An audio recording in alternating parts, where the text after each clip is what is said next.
Hello, today I'm at the Phoenician Resort here in Phoenix, Arizona, which is one of the numerous five-star resorts in the Phoenix and Scottsdale area.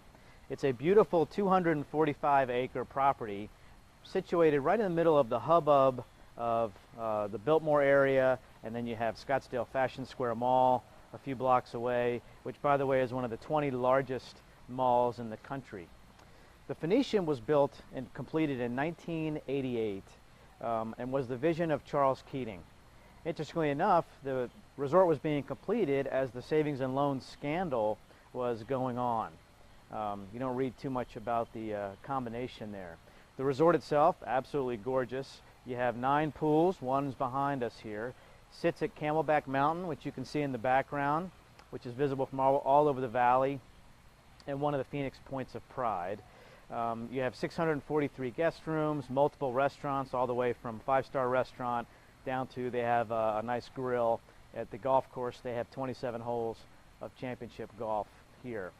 The topic that I want to talk about today is one that our doctors at Arizona MMC get asked very frequently: where does the word marijuana come from? And the answer is that the term marijuana didn't really exist in U.S. culture until the 1920s and 1930s. Prior to that point, in the 1700s and 1800s, the term hemp was very common, followed by the term cannabis. Hemp products, or products made from the marijuana plant, the cannabis plant, were extremely popular in the 1800s. I mean, it was basically the equivalent of over $1 billion cash crop today. At one point, Kentucky harvested, I think, 40,000 tons of hemp products, and it has utility in paint, clothing, printing products, but all that came to a halt in the 1900s, when in the 1930s, a propaganda movement started that painted marijuana as being something that causes violence, aggression, crimes against women, like rape. There were some films that came out in 1936. One was called Reefer Madness, which promoted these types of imagery, which we now know to not be true. Those are myths that were created to form a prohibitionist movement against marijuana. So the term marijuana itself comes from a Mexican slang term from the original word maraguancayo, which basically means intoxicating plant.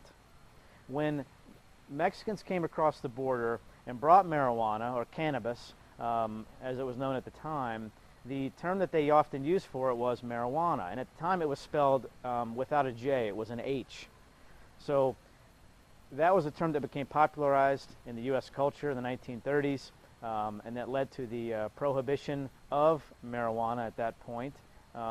Interestingly enough, at the completion of the prohibition, at the last hour basically, one of the physicians from the American Medical Association came in and stated that they didn't realize that hemp was marijuana, and hemp has lots of medicinal purposes.